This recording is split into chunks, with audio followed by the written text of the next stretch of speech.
सबसे पहले तो आपको बहुत बहुत बधाई। और आपसे यही जानना चाहूंगा, जब आपको एक खबर मिली, जब आपने अपना रिजल्ट चेक किया 99.8%, उस समय आपका पहला रिएक्शन क्या था? सर पहले तो बहुत ज्यादा खुशी हो रही थी। मैंने जो टारगेट किया था उससे उसके हिसाब से मेरे जो परसेंटेज आए हैं उस हिसाब से बहुत ज्यादा खुशी हो रही थी। सबने बहुत ज्यादा बधाइयाँ दी। फिर शिक्षा मंत्री जी का भी फोन आया, उन्होंने भी बधाइयाँ और शुभकामनाएं दी। बिल्कुल। जब आपने रिजल्ट देखा तो आपके पेरेंट्स भी आपके साथ ही होंगे, या फिर रिजल्ट हाँ, अकेले में देख लिया और फिर बाद में बताया कि मैंने जो है टॉप कर लिया है? नहीं हम सब साथ में देख रहे थे पेरेंट्स के साथ। आपको उम्मीद थी कि, देखिए, एक अपना पर्सनल लेवल पे बंदे को पता होता है ना कि आपने किस तरह से एग्जाम दिया, तो आपको उम्मीद थी कि आप स्टेट टॉप कर जाएंगी? नहीं, स्टेट टॉप की तो उम्मीद थी, लेकिन 98 टू 99 इतनी तक तो उम्मीद थी मेरी। हम्म। बिल्कुल बिल्कुल। आपसे देखिए, बहुत सारे अभी जो 11वीं के छात्र हैं जो 12वीं में गए हैं, बोर्ड एग्जाम्स देंगे, वो बिल्कुल जानना चाहेंगे कि आपकी जो है स्ट्रैटेजी क्या रही इस बार। कितने घंटे आप पढ़ती थी, और यही बताइए पहले तो कितने घंटे पढ़ती थी और किस तरह से आपने हर सब्जेक्ट को जो है अप्रोच किया? सर वो घंटे तो यही थे कि स्कूलिंग से आने के बाद जो घर पे सेल्फ स्टडी करते थे 8 से 10 घंटे की, सारी सेल्फ स्टडी की थी, मेहनत की थी, हर चीज को टॉपिक को समझा था, उसका रिवीजन किया था, प्रैक्टिस की थी, लिखने की प्रैक्टिस की थी उसी हिसाब से। बिल्कुल। और बहुत बार ये भी होता है ना कि बोर्ड के लिए, एग्ज़ाम्स के लिए जो है बच्चे कोचिंग भी लेते हैं, कुछ यूट्यूब से पढ़ते हैं। आपने जिक्र किया आपने सेल्फ स्टडी की, तो आपने सेल्फ स्टडी पर ही भरोसा रखा पूरी तरह से।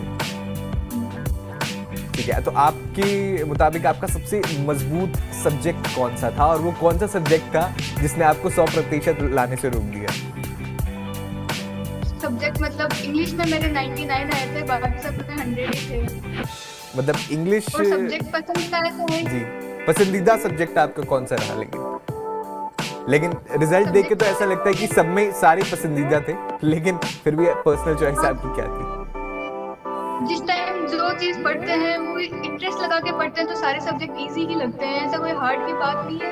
अगर हम मन लगा के कोई भी सब्जेक्ट को पढ़ रहे हैं तो आपके लिए इजी रहेगा।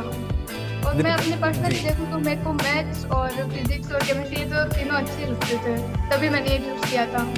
बिल्कुल। और देखिए, एग्ज़ाम्स के दौरान ना स्ट्रेस बहुत ज़्यादा होता है, प्रेशर भी होता है, एक्सपेक्टेशंस भी होती हैं पेरेंट्स की। तो एग्ज़ाम्स के दौरान उसे आपने किस तरह से कोप किया? प्रेशर तो देखो सबको ही होता है, परसेंटेज क्या होंगे क्या आएगा। लेकिन उस समय मेरे जो टीचर्स हैं उन्होंने मेरे को बहुत मोटिवेशन दिया, मेरे पापा ने मेरे को बहुत मोटिवेशन दिया, मम्मी ने बहुत मोटिवेशन दिया, मतलब सबका साथ था।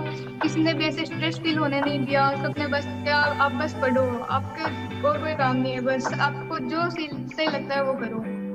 अच्छा, आजकल देखिए, पढ़ना तो ठीक बात है, लेकिन डिस्ट्रैक्शंस भी बहुत ज़्यादा हैं।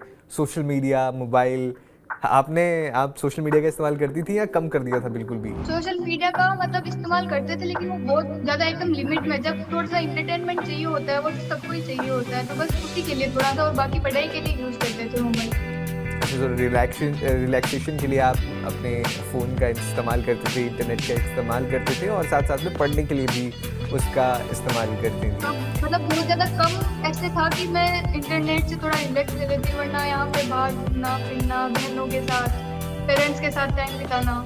बिल्कुल। साइंस स्ट्रीम को बहुत टफ माना जाता है, और उसमें इस तरह से लगभग 100% नंबर लाना भी एक अपने आप में अचीवमेंट है। जिस तरह से जब आपको शिक्षा मंत्री की ओर से फ़ोन आया, उन्होंने बधाई दी आपको, क्या बातचीत हुई, वो क्या पल था, उसके बारे में बताइए। उन्होंने पहले तो मेरे से बहुत ज्यादा बधाइयाँ दी, मेरे को इसके लिए मार्गदर्शन किसका था ये सब पूछा, शुभकामनाएं दी, उज्जवल भविष्य की भी कामनाएं दी थी, आगे भी अच्छा करते रहे।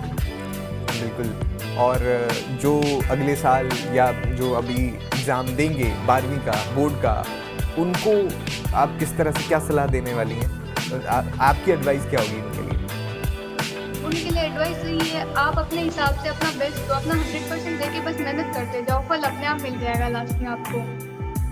अगर बिल्कुल। आपने पूरे मन से पढ़ाई करी है, पूरे साल तक एकदम अच्छे से अपना मन लगा के दिया, अपना 100% देना चाहिए बस।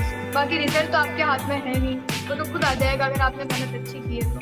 बिल्कुल। एक बार आपकी स्टडी स्ट्रैटेजी पर एक बार फिर से आना चाहूँगा। आपने बोला कि आप 10 घंटे तक पढ़ लेती थी और स्कूल से आने के बाद आप पढ़ती थी, बीच में रिलैक्सेशन के लिए फ़ोन इस्तेमाल कर लिए या बाहर टहल लिया, थोड़ा स्ट्रेस को भी कोप करने की कोशिश की। लेकिन एग्ज़ाम से जो पहले का टाइम होता है उसमें रिवीजन भी बहुत ज़रूरी हो जाती है। तो रिवीजन आपने किस तरह से की और उसके बाद एग्ज़ाम में किस तरह से परफॉर्म किया? जो एग्ज़ाम से 5 मिनट पहले का टाइम होता है जब आप सेंटर में जा रहे होते हैं, उस टाइम आपने किस तरह से कोप किया?